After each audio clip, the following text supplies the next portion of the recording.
Order M74, third reading of Bill 74, an act to proclaim the Trans Day of Remembrance. Mr. Novo, Madame De Rosier, Ms. MacLeod. Member from Parkdale High Park. Thank you, Mr. Speaker. I move third reading of Bill 74, an act to proclaim the Trans Day of Remembrance. Mr. DiNovo has moved third reading of Bill 74, an act to proclaim Trans Day of Remembrance. Back to Ms. DiNovo.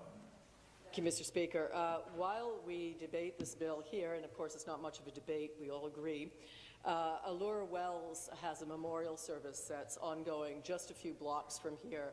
Allura Wells' body was found in a ravine. She's 27 years old, a young trans woman.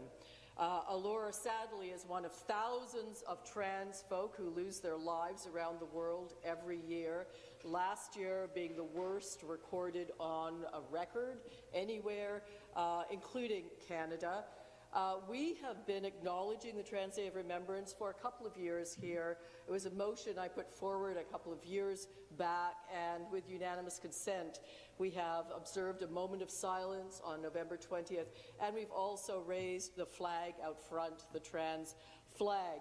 I want to acknowledge the incredible activists here who have all shown up for this historic day.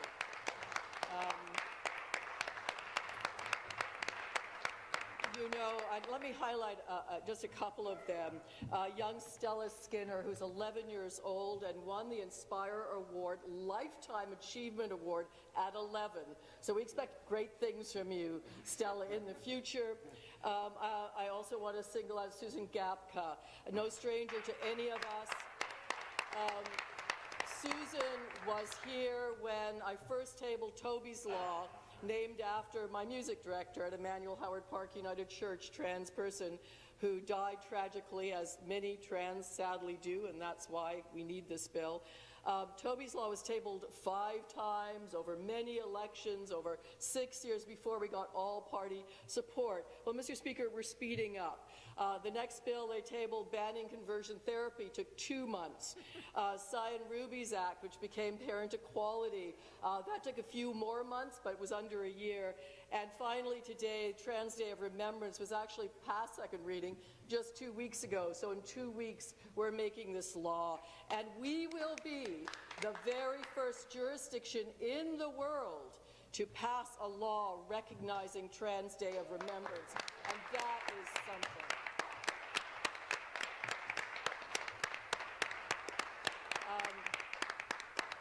Why do we need it? Well, we need it because about 43% of trans folk attempt to take their own lives. About 25% experience sexual or some other form of violence. 97% of our children who are trans in schools get bullied and are threatened. About 50% of trans folk live in poverty. It is really Mr. Speaker, one of the most oppressed minorities, and of course, those people of color within the trans community are doubly oppressed, and First Nations. So again, there's a real need to recognize what trans folk go through, to celebrate the achievements, but also to mourn the passing, and to do it every year. Again, another person I want to single out here, Martine Stonehouse. Martine, an incredible union activist who has been on this file for a long, long time. And I just want to say it's a very proud moment. I only have 2 days left in this legislature at Queen's Park. And I can't think of a more fitting way of going out than by passing this bill. I'm not retiring. I keep correcting people. I am simply moving to Spadina and Bloor, where I'll continue to be a social justice activist, along with all of the activists you see here in ministry. I will haunt this place, Mr. Speaker. I will be and so will they.